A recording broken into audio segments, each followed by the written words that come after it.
Gadis cantik, berpakai pakaian kulit ular seperti manusia primitif. Ketika dia melihat seorang lain segera melarikan diri.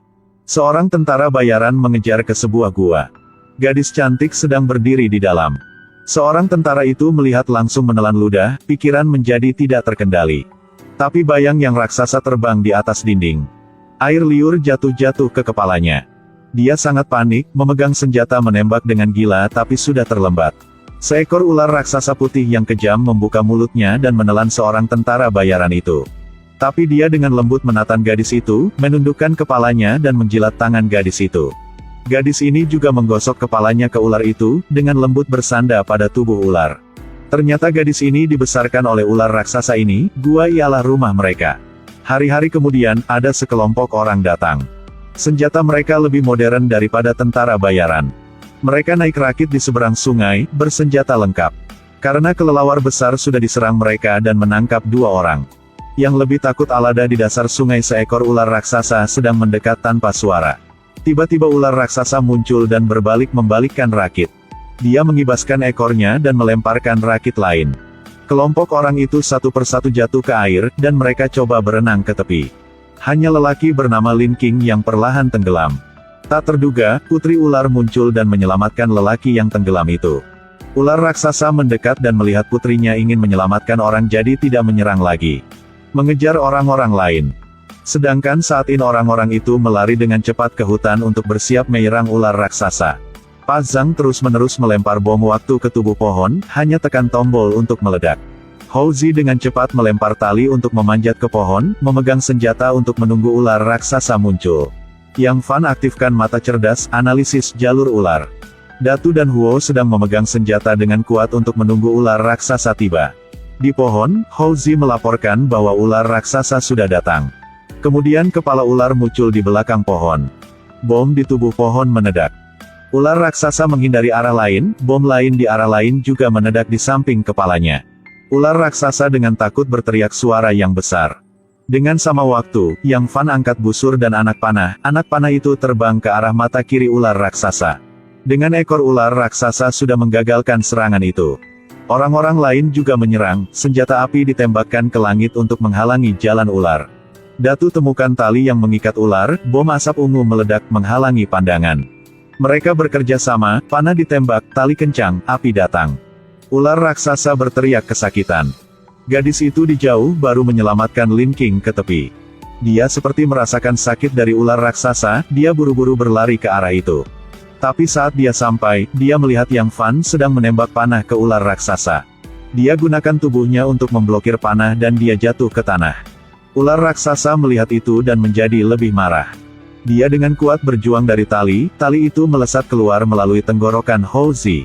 Itu mengibaskan ekor raksasanya dan menabrak orang lain, granat jatuh dan meledakkan semua orang. Saat Lin King datang, dia melihat ular raksasa masih berjuang setengah hidup setengah mati. Dia gak cukup waktu untuk pikir, dia segera membawa gadis yang sedang koma dan melarikan diri. Skateboard meluncur ke kejauhan. Tiba-tiba di pohon di sebelah muncul ekor raksasa yang mendorong skateboard ke belakang. Gadis kecil ini melihat skateboard meluncur di bawah pohon itu. Gadis kecil ini dengan ingin tahu melihat ke pohon dan melihat kepala ular raksasa. Pada saat itu langit dan bumi menjadi gelap. Ternyata ada 2 penculik sudah membawanya ke mobil. Tapi mereka bersiap pergi, mereka sudah melihat ular raksasa di luar mobil. Matanya membuka besar dan menadan mereka. 2 pria itu takut banget dan mendorong gadis kecil itu keluar mobil. Ingin ular raksasa makan gadis kecil itu dan menyelamatkan mereka. Tapi ular raksasa meringkuk di sekitar mobil dan mendorong mobil ke atas dan menelan mobil itu. Kemudian ular mendekati gadis kecil ini. Sebenarnya ular tidak menyakiti gadis kecil itu tetapi hanya menyelamatkannya. Sedangkan gadis kecil ini sangat baik hati, membantu ular raksasa mencabut panah dari ekornya. Segera pulih DNA di tubuh ular membuat luka itu sembuh dengan cepat. Sesama waktu, gadis yang berbaring di villa sedang merasakan sakit dari ular raksasa. Dia adalah putri ular, sudah tumbuh bersama ular raksasa di hutan. Tapi dengan tidak sengaja Lin King membawanya ke kota. Ular raksasa mengejarnya lebih dari 1000 mil dan ingin membawanya pulang. Setelah terpisah dengan gadis itu, ular itu memuntahkan mobilnya ke sungai, melepaskan para pedagang. Tidak lama, 2 pria yang pedagang manusia berenang ke tepi dan menelepon untuk pacarnya. Dia berkata semuanya punya jiwa, dia tidak bikin apapun yang jahat lagi. Sedangkan gadis yang tinggal di rumah Lin King, itu menyebabkan banyak lelucon. Dia tak bicara, tindakannya seperti binatang, hanya mencium sisi ini dan merangkak ke sana. Dan ketemu dengan Jiang Jie yang gadis kaya sedang mengikuti Lin King, dia segera mengganggunya. Jiang Jie marah dan menyuruh bawahan menangkap putri ular. Putri ular dengan kepanikan melarikan diri. Ketika dia melihat orang bermain catur, dia tampak ingin tahu. Ketika dia melihat orang lain memanggang daging, segera dia ingin ngiler. Ada seseorang menadannya dan dia lupa bahwa dia sedang memegang colokan listrik di tangannya. Kemudian jatuh botol bir, hasilnya. Sampai Lin King datang dan matikan daya untuk menyelamatkan mereka. Dia membawa gadis ini pulang ke rumah, dia memutuskan untuk mengajarnya menjadi orang biasa dan nunggu kesempatan untuk menemukan berita. Tapi hal ini lebih sulit. Dia seperti kucing hutan, jadi dia tak makan makanan manusia. Jika dia melihat ikan emas segera menangkap dan makannya hidup. Jika dia melihat makanan untuk kucing segera diambil dan makannya.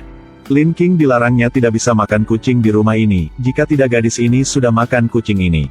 Ini juga karena dia membawanya pada dirinya. Ketika Lin King sedang tidur, gadis ini segera tarik bajunya atau oleskan tanah ke wajahnya. Membuatkannya sibuk sepanjang hari. Tapi dalam proses hidup bersama, dia juga bertahap terbiasa dengan kehidupan manusia. Dan memiliki perasaan bagus kepada Lin King, dia juga mengungkapkan rahasianya adalah dia punya kemampuan hubungan spiritual dengan ular raksasa. Malam itu, dia milik perasaan dengan ular raksasa jadi dia minta Lin King membawanya keluar. Sebenarnya dia sudah menemukan noda darah ular raksasa. Mereka berjalan keliling untuk menemukan, saat mereka lewat warung jual makanan dari ular. Ketika dia melihat koki sedang membuat daging ular dan para tamu sedang makan daging ular, dia dengan panik berlari untuk menjatuhkannya. Di pikirannya ular adalah sejenis, adalah saudara jadi dia tidak ingin mereka disakiti. Tapi ular raksasa dan dia nanti ketemu dengan bahaya. Karena Lin King sudah memberitahu hal itu untuk perusahaan manufaktur obat. Kemudian putri ular diikat ke kursi, dipaksa untuk membawa mesin di kepalanya. Listrik nyala dan dia berteriak kesakitan. Pada sama waktu, ular raksasa melilit sebuah bangunan. Dia memiliki penasaran tentang sakitnya jadi berteriak keras. Semua orang melarikan diri dalam kekacauan. Ular raksasa itu merayap cepat di jalan, akhirnya menemukan gadis itu. Dia bernafas yang keras dan dikurung dalam kangsar besi yang dikelilingi oleh listrik bertegangan tinggi. Ular raksasa ini tidak peduli menyerang ke dalam sangkar besi. Tapi dia terluka oleh listrik jadi dia berteriak yang sedih. Tapi dia masih selanjutnya masuk. Akhirnya dia tidak tahan dengan kerusakan arus listrik dan jatuh ke tanah. Selanjutnya adalah tentara bayaran dengan senjata perlahan-lahan masuk. Jiang Jie melalui mesin pengawasan melihat semuanya dan tersenyum yang jahat. Sedangkan Lin King saat dia bangun, semuanya sudah terlambat. Dia sangat pintar, dia tidak menimbulkan masalah di sana tetapi pura-pura keluar dengan tenang. Saat dia lewat tempat yang ada mesin pengawasan, nunggu semua orang memperhatikan dengan ular raksasa. Dia membawa gadis ini keluar sangkar besi tapi gadis ini sudah berhenti nafas. Dia coba memberikan resusitasi buatan tetapi tidak berhasil. Tiba-tiba dia melihat tang besi di sebelahnya, jadi dia memutuskan untuk mengambil risiko. Dia bergabung tang besi dengan arus, gunakan tubuhnya sebagai konduktor untuk mengirim arus ke gadis itu. Selanjutnya berkali-kali. Rasa sakit saat dialiri arus listrik membuat wajah Lin King menjadi putih. Kenangan-kenangan bahagia saat dia tinggal bersama gadis ini muncul lagi di kepadanya. Tak siapa yang memperhatikan sampai saat Lin King menyetrum gadis itu. Saat itu tubuh ular raksasa juga sedikit gegar. Akhirnya tubuhnya juga capat dan dia jatuh di sebelahnya. Tapi saat ini putri ular sudah membuka matanya. Tampaknya pada saat yang sama, ular raksasa yang mati juga membuka matanya. Tubuhnya terpisah menjadi dua bagian segera sembuh dalam sekejap mata. Dia meraung dan berdiri, kelompok orang yang melakukan operasi segera melarikan diri dengan panik. Kelompok tentara bayaran sedang menjaga di luar sudah selesai pasang senjata. Akhirnya ular raksasa muncul. Peluru-peluru keras ditembakkan secara berurutan ke arahnya. Tapi tetap tidak bisa menghentikannya untuk bergerak ke depan. Kelompok tentara bayaran takut banget, berbalik tubuhnya dan melarikan diri. Jiang Jie duduk di depan layar pengawasan dengan marah bergegas keluar untuk menghentikan kelompok tentara ini. Tapi dalam menghadapi kematian, tidak ada yang mendengarkannya, siapa-siapa pun juga melarikan diri. Hanya Yang Fan, dia benci ular raksasa karena ular raksasa sudah membunuh rekannya jadi dia tetap menyerang. Tiba-tiba sebuah bom meledak dan menerbangkan Jiang Jie. Dia berbaring di tanah dengan nafas keras, dia ingin gunakan uang untuk Yang Fan menyelamatkannya. Tapi Yang Fan tidak peduli dan tetap coba menyerang ular raksasa. Ular raksasa terluka dan jatuh ke tanah. Yang Fan berbalik tubuhnya dan pergi. Tapi ular raksasa ini belum mati. Pagi kebesokan hari, akhirnya dia juga ketemu dengan putrinya. Sampai Lin King orang yang menyelamatkan putrinya juga bisa menyentuh padanya. Semuanya memiliki jiwa, ular raksasa itu lebih jujur dan pengertian daripada banyak orang. Ini adalah film Putri Ular Raksasa, yang baru dirilis. Efek ularnya sangat realistis, plotnya juga cukup menarik. Ini ialah film Cina tentang monster, mari teman-teman kita bersama-sama menonton film ini ya.